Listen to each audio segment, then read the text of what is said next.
If you've noticed that your relationships have been stagnating or you've been struggling getting closer to new people, you might just have to start addressing the elephant in the room.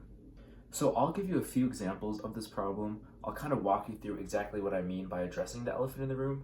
And finally, I'll give you 3 tips on how you can achieve that. You've likely noticed that some of the long-term relationships that you've built throughout your life are kind of stagnating and not really going anywhere.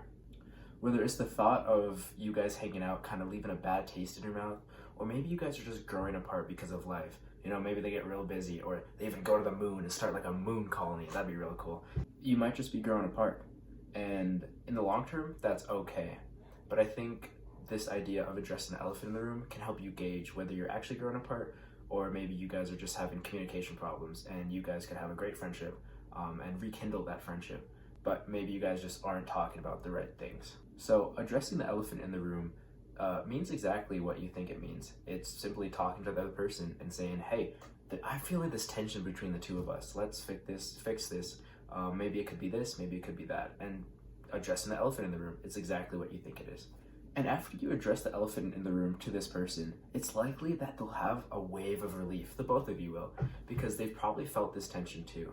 Either that, or they've been completely ignorant in the relationship, and that's not really what we're looking at.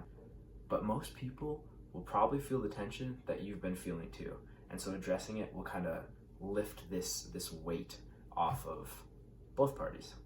And to give you guys an example of what I'm talking about, I had this friend that I grew up for years. You know, we'd be best of friends, we'd hang out all the time. But I noticed in the last few years, every time that I'd see him, most of the time when we would talk about the past. We would reminisce about the past and like specifically the video games we used to play, you know, like Minecraft and like the Wii and everything.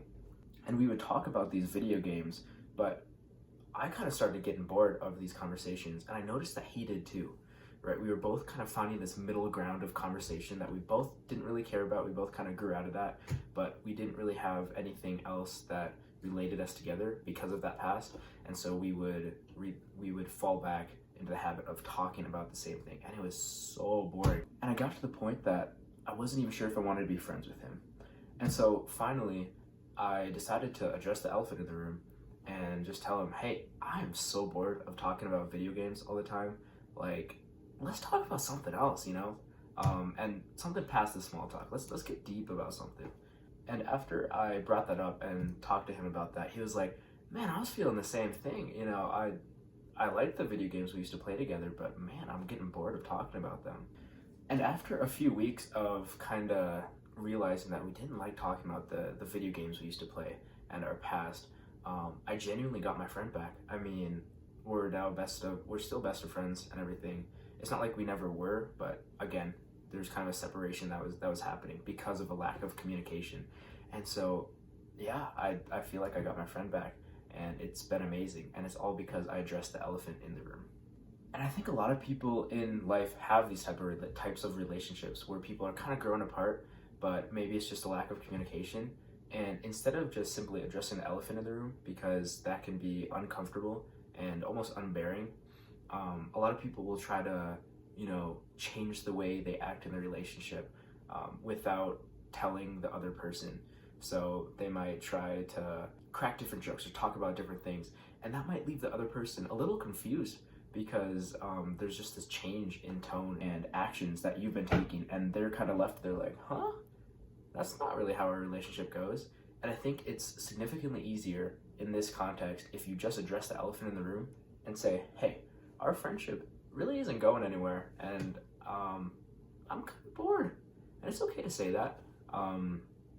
I think there's value in addressing the elephant in the room like that and having those hard conversations. And so alternatively, if you've been meeting a whole lot of new people but haven't really been getting close to them, you know, I relate to this specifically because I just moved to a new city and I was meeting a lot of people, having okay conversations, mainly small talk and things like that. And I realized a few months in that I didn't really have like any good friends that I met.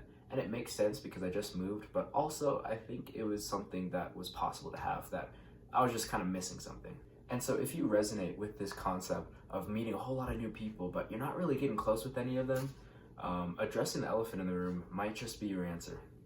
What specifically worked for me is getting deeper into conversation, talking about, struggles and the hard things that people are dealing with to day life. And when you talk to the right people about that kind of things, they'll open up. Obviously, you won't know until you talk about these things if they're the right person. And if they're not, then you just go your separate ways and nobody's really hurt, But I think if you're willing to get deeper in conversations and be more vulnerable with newer people, there will be a lot of people that will resonate with you and also get deeper with you. And boom, you'll have a great relationship right there. And you'll have some really interesting conversations. You'll be talking about, like ducks floating on a pond and how many mosquitoes they eat a day or something. I don't know. I don't even know if ducks eat mosquitoes, but something fun like that. And in both of these scenarios, whether you're either trying to rekindle a friendship with an old friend or making new friends, you'll probably have to make the first move of getting deeper and being more vulnerable. Most people aren't willing to, do the grunt work in a relationship and put the extra effort in. So you will probably have to be the one to make the extra effort and go the extra mile. And it makes sense that you'll have to be the one to do that because it's uncomfortable, it's awkward to do that kind of thing. But I think it's still necessary because of the benefit that you can get from addressing the elephant in the room.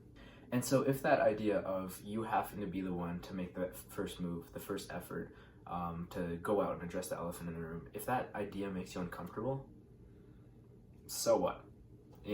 At the end of the day, the benefits outweigh the risks in terms of, it might be a little awkward. If you talk to the wrong person, it might be uncomfortable and everything. But the best case scenario is that you get a closer friend. You get a new friend that's close. And you can have fun, interesting, deep conversations and have people really start to understand you. And you can depend on people and just reap all the benefits of what a good relationship would look like. And so finally, that leads me to the 3 tips that can help you in addressing the elephant in the room to increase and improve these relationships. Number 1 is identify what you want to have in this relationship. Specifically, right? Do I want to have somebody that I can talk to about my struggles? Do I want to have somebody I can just simply hang out with?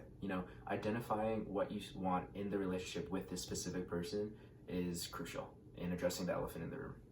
The second tip is being willing to be uncomfortable and being okay with making the first move. I kind of talked about this already, but if you never make the first move and you are never willing to be uncomfortable, it's probably significantly harder to make these close relationships that you want because a lot of people aren't willing to do it. So you just have to do it, and that's okay.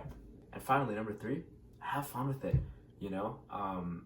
There's nothing wrong with having fun when you're having a hard conversation, and it can definitely relieve the tension and stress of having a hard conversation or maybe an uncomfortable conversation like that.